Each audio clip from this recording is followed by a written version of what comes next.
ECG class 2 basics and systemic reading. मैं doctor Harendra Kumar, lung super speciality centre Meerut और Pulmo क्रांति मेरठ में आपका स्वागत है। ईसीजी क्लास 1 बहुत ही ज़्यादा सक्सेसफुल रही, बहुत सारे कमेंट्स आए। Thank you so much, thank you everyone. और हमारे पास फर्दर रिक्वेस्ट हैं कि आप प्लीज़ जल्दी से जल्दी इनके पार्ट्स बनाइए। तो हम आज क्लास 2 के साथ आए हैं, जिसमें आज हम कवर करेंगे इंपॉर्टेंट बेसिक पॉइंट्स और किस तरीके से हमें ईसीजी को रीड करना है।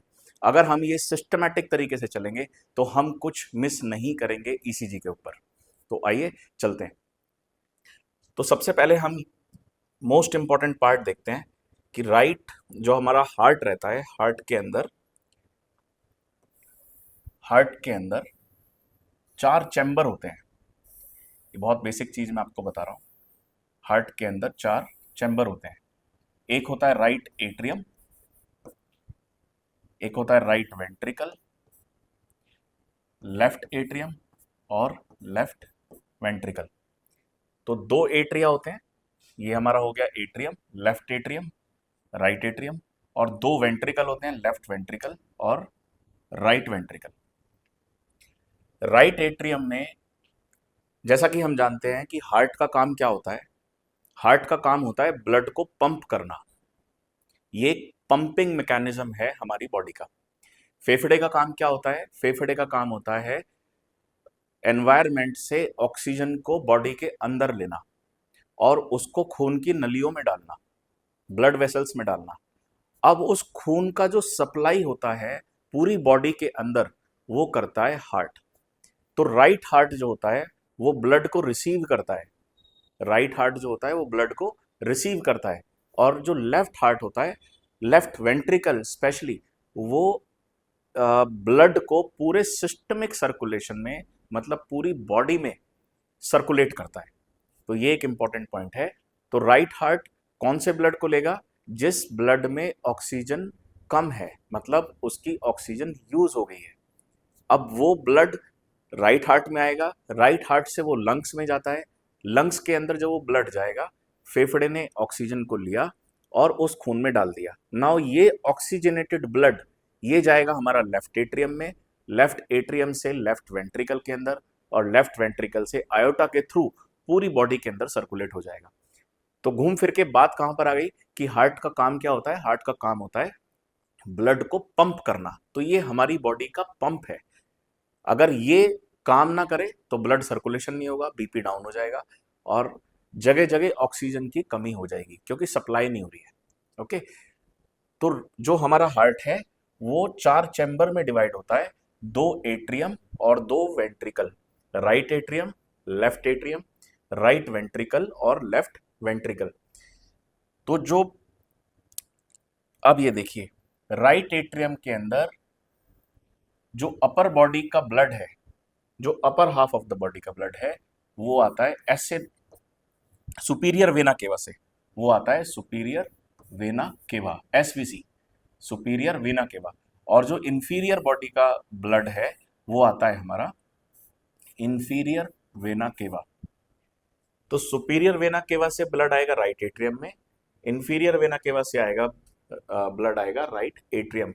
फिर यहां से ये ब्लड पास होता है राइट वेंट्रिकल के अंदर और राइट वेंट्रिकल से ये ब्लड जाता है पल्मोनरी आर्टरी में। और पल्मोनरी आर्टरी 2 पार्ट में डिवाइड हो जाती है। एक होती है राइट पल्मोनरी आर्टरी और एक होती है लेफ्ट पल्मोनरी आर्टरी।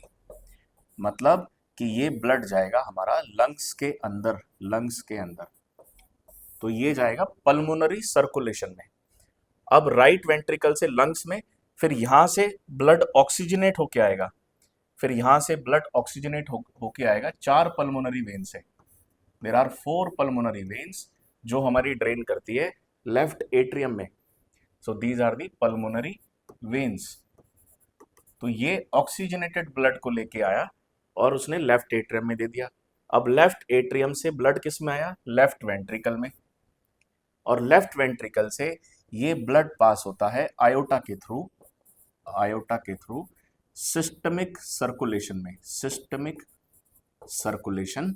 और ये था पल्मोनरी सर्कुलेशन, मतलब लंग्स। सिस्टमिक मतलब बाकी जो बॉडी है उसके अंदर। तो ये हो गया हमारा एक तरीके से किस तरीके से लंग्स और हार्ट साथ साथ काम करते हैं। ओके, तो ये चीज अगर समझ में आ गई तो बहुत इंपॉर्टेंट है। अब राइट एट्रियम और राइट वेंट्रिकल के बीच में एक वेल्व होता है जिसे हम बोलते हैं ट्राइकस्पिड वेल्व, जिसे हम बोलते हैं ट्राइकस्पिड वेल्व। राइट वेंट्रिकल से जब ब्लड पल्मोनरी आर्टरी में जाता है तो यहां पे एक वेल्व होता है पल्मोनरी वेल्व। लेफ्ट एट्रियम से लेफ्ट वेंट्रिकल में ब्लड जाता है तो यहां पर होता है मिट्रल वेल्व। ये हम बाद में देखेंगे, लेकिन अभी नाम ध्यान रख लेते हैं। ये होता है मिट्रल वेल्व। और लेफ्ट वेंट्रिकल से आयोटा के अंदर जब ब्लड जाता है, इसके अंदर होता है आयोटिक वेल्व। तो इन वेल्व की एक तरीके की मेम्ब्रेन होती है, इनका काम होता है ब्लड को एक ही डायरेक्शन में मूव करना। अब राइट एट्रियम ने स्क्वीज किया तो ये ब्लड आया राइट वेंट्रिकल में। अब जब ये राइट वेंट्रिकल स्क्वीज करेगा तो ये बंद हो जाता है ताकि ब्लड राइट वेंट्रिकल से वापस राइट एट्रियम में ना जाए, और ब्लड फिर सीधा पल्मोनरी आर्टरी के अंदर आता है through the pulmonary valve. Okay, तो दे आर यूनिडायरेक्शनल, मतलब ब्लड एक ही डायरेक्शन में फ्लो करेगा। तो ये हो गया, इस तरीके से वेल्व हमारे काम करते हैं। तो ये एक बेसिक स्ट्रक्चर है हार्ट का। अब देखिए, जो हार्ट का पंप हो रहा है वो कैसे हो रहा है? वो होता है एक इलेक्ट्रिकल सिग्नल की वजह से। इलेक्ट्रिक सिग्नल की वजह से जो हम ईसीजी पे रिकॉर्ड करते हैं। ईसीजी क्या है? बेसिकली हम हार्ट के इलेक्ट्रिकल सिग्नल को रिकॉर्ड कर रहे हैं। ओके, तो अब हम इसी के बारे में डिटेल में देखते हैं। तो ये देखिए, एसए नोड, इसको हम बोलते हैं पेस मेकर। एसए नोड, इसको हम बोलते हैं पेस मेकर। इसको पेस मेकर क्यों कहा जाता है?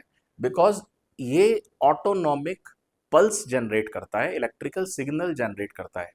नॉर्मली स्केलेटल मसल जो उसका रेस्टिंग पोटेंशियल है वो होता है -90, वो होता है -90 मिलीवोल्ट। वेयर एज जो एसए नोड का रेस्टिंग पोटेंशियल होता है वो कम नेगेटिव होता है, वो होता है -60 मिलीवोल्ट।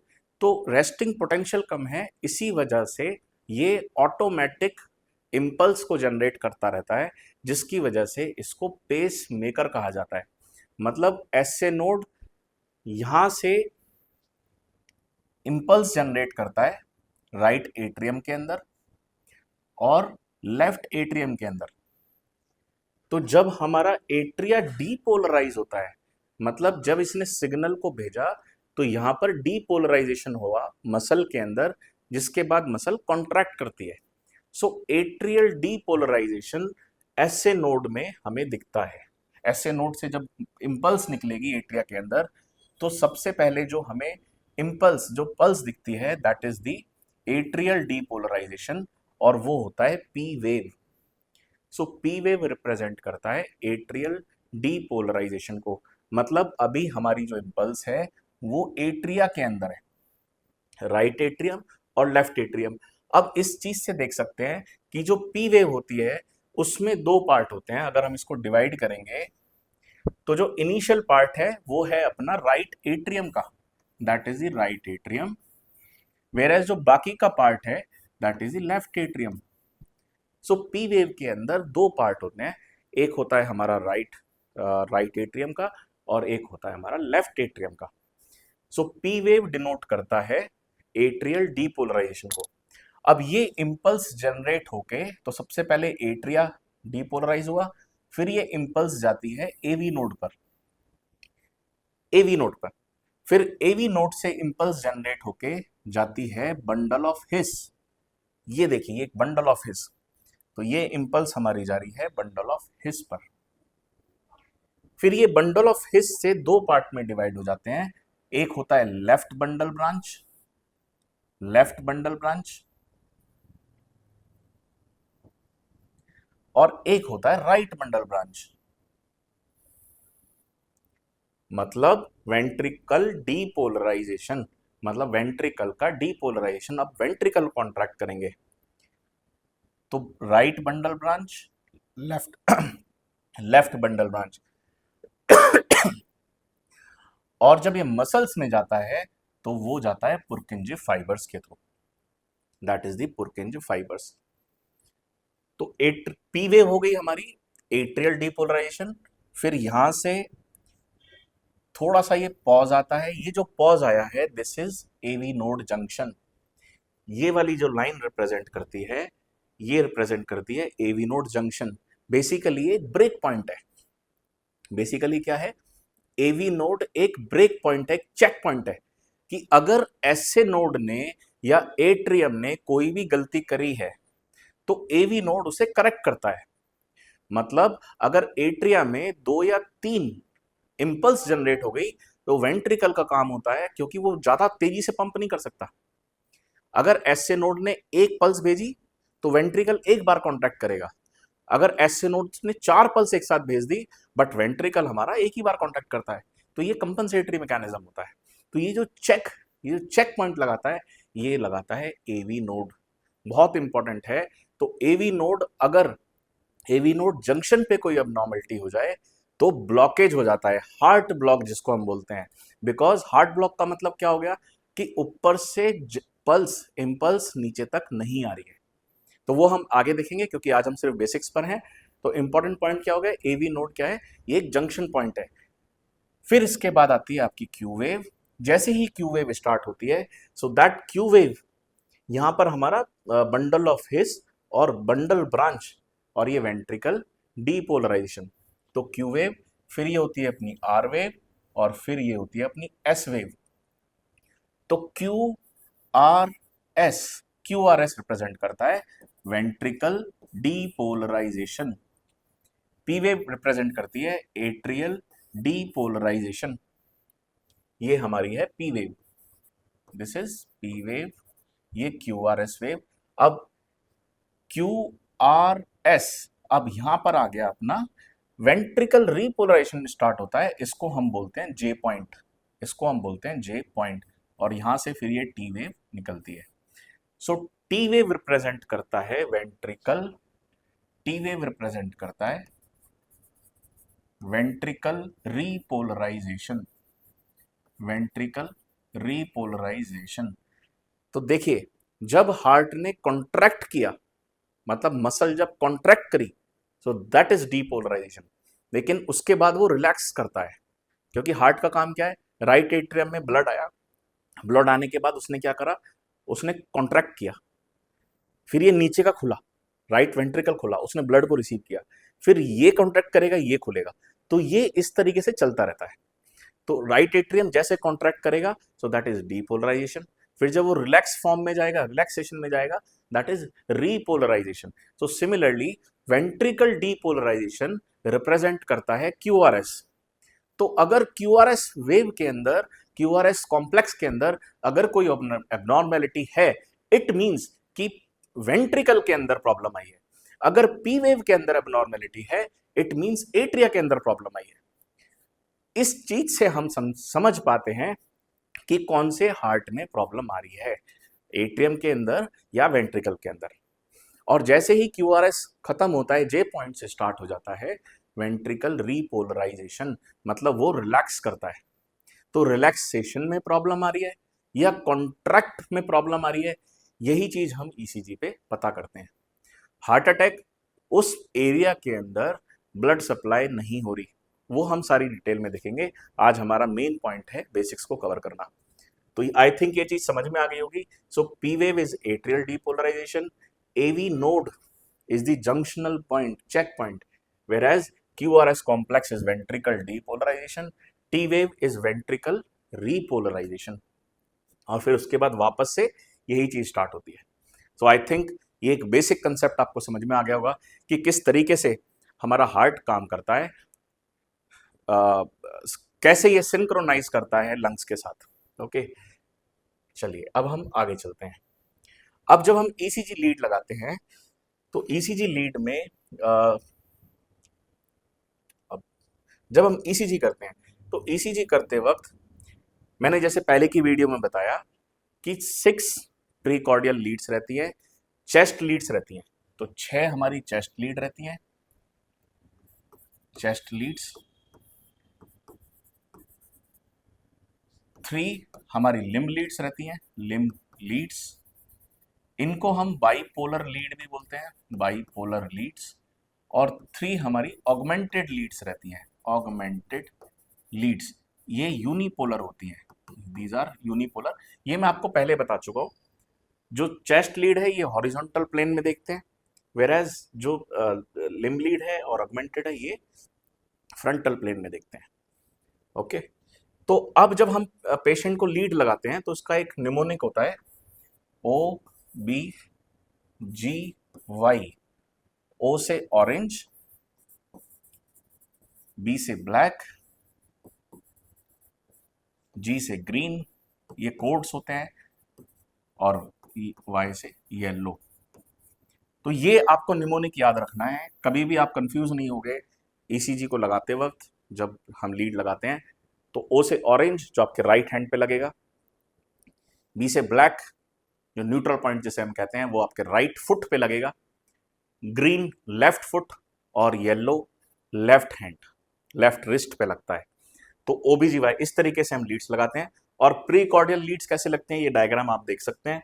प्रीकॉर्डियल लीड्स मतलब chest leads, fourth intercostal space में, fourth intercostal space, just parasternal, parasternal right side पे ये हो गया V1, लेफ्ट साइड पे हो गया V2, V4 होता है हमारा फिफ्थ इंटरकोस्टल स्पेस में, V4 होता है fifth intercostal space, mid clavicular line, mid clavicular line fifth intercostal space that is V4, वेराज V3 इन दोनों के बीच में लगता है, और V5 और V6 ये सेम फिफ्थ इंटरकोस्टल स्पेस में लगते हैं। बट जो V5 है ये लगता है अपना anterior axillary line, anterior axillary line, और जो V6 है वो लगता है अपना मिड एक्सिलरी लाइन। तो ये 3 लाइन अपने को ध्यान रखनी है, mid clavicular line, anterior axillary line और मिड एक्सिलरी लाइन। इस तरीके से हम चेस्ट लीड्स लगाते हैं। और हाथ का मैंने आपको बता दिया, और किस तरीके से ऑगमेंटेड लीड्स डेवलप होती हैं वो भी मैं आपको पहले की वीडियोस में बता चुका हूं। अब हम आगे चलते हैं। तो देखिए ये मैंने आपको अभी बताया है, P wave, atrial depolarisation.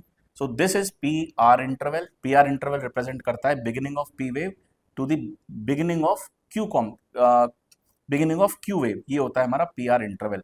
वेराज P R segment, जो हमारा पी आर सेगमेंट होता है, P R segment at the end of the P wave, at the end of the P wave to the beginning of the Q wave। तो इसको difference को हमें समझना है, पी आर सेगमेंट और P R interval का क्या मतलब है।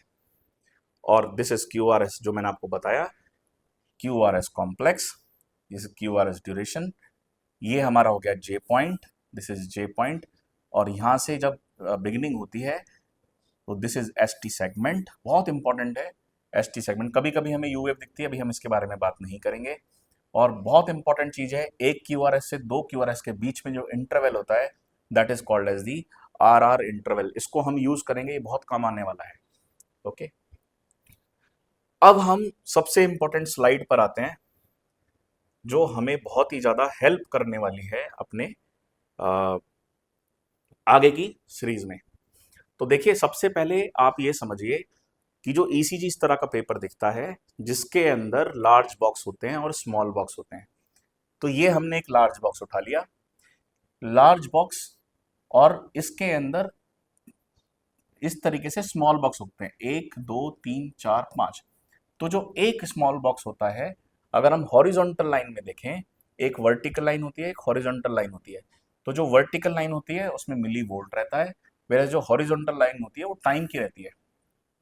तो एक स्मॉल बॉक्स को कवर करने के लिए, एक स्मॉल बॉक्स को कवर करने के लिए 0.04 सेकंड लगते हैं। बहुत इंपॉर्टेंट है, स्मॉल बॉक्स को कवर करने के लिए 0.04 सेकंड लगते हैं, वेयर एज जो उसकी लेंथ है, जो उसकी वर्टिकल हाइट है, that is equal to 1 millimetre.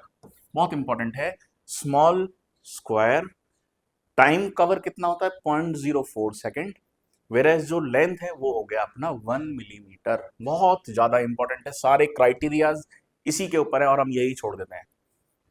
तो जब भी हम इसको कैलकुलेट करें तो इसी के आधार पे करें।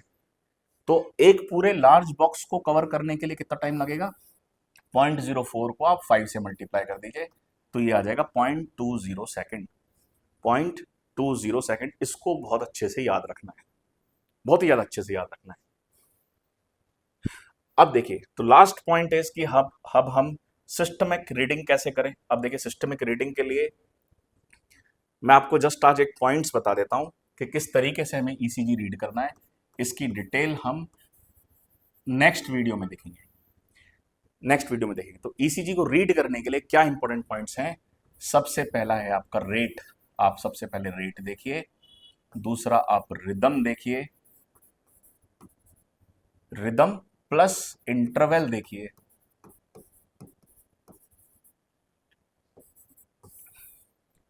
तीसरा आपको एक्सिस देखना है। चौथा आपको हाइपरट्रॉफी देखनी है, हाइपरट्रॉफी। और पांचवा आपको इन्फॉक्शन और स्कीमिया, ये देखना है। और सिक्स्थ अदर्स। तो ये 5 पॉइंट आपको याद रखने हैं। इसका निमोनिक बनता है RRI AHI। Rate, rhythm, interval, axis, hypertrophy और इस्कीमिया और इन्फॉक्शन। इसी सीक्वेंस में हम आगे चलेंगे। अब क्योंकि वीडियो की लेंथ बहुत ज़्यादा हो गई है, ऑलरेडी 20 मिनट हो चुके हैं, तो हम इस पार्ट को नेक्स्ट में कवर करेंगे। तो आई होप आपको ईसीजी पार्ट बहुत अच्छे से समझ में आया होगा। ये बहुत ही बेसिक कंसेप्ट्स हैं, इसको समझना बहुत ही ज़्यादा ज़रूरी है। आगे हम ईसीजी में और कॉम्प्लिकेशंस में चलते जाएंगे।